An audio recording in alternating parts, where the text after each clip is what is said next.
ગુમ થાય છે કે એની પહેલા થતો હતો, અને પહેલા થતો હતો અને એના પછી થતો હતો. એટલે ધારો કે અત્યારે કયું વર્ષ ચાલે છે? આ 2025 તમારા અંગ્રેજી વર્ષ પ્રમાણે. અમારું ગણવા જાવ તો 2081. પણ તમારું તમને હમણાં ગણાવું છું તો 2025. હવે આમાંથી 144 બાદ કરો એટલે શું થાય? 5 માંથી 4 ગયા એટલે 1, 12 માંથી 4 જાય એટલે 9 માંથી 1 ગયા એટલે ક્યારે હતો આની પહેલા? 1881 માં. 1881 વાળો કુંભ અત્યારે ક્યારે આવ્યો? હવે આના પછી 12 વર્ષે બીજો કુંભ આવ્યો છે ને, એટલે 2 ને 3, 8 ને 9, એટલે ક્યારે આવ્યો છે? 1893 માં.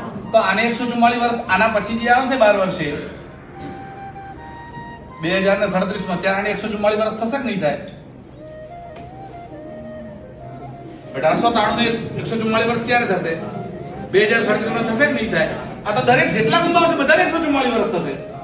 કયા કુંભને 144 વર્ષ નહીં થાય? એટલે આ એકદમ ખોટી ધારણા તમારા મગજમાં બંધાવવામાં આવી છે. સરકારે પ્રચાર કરવા માટેનું ષડયંત્ર કર્યું.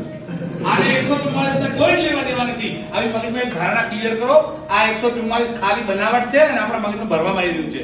સરકારે પ્રચાર કરવો છે, લોકો બોલાવવા છે, ધંધો કરવો છે, એનો આ નિયમ છે. બાકી 144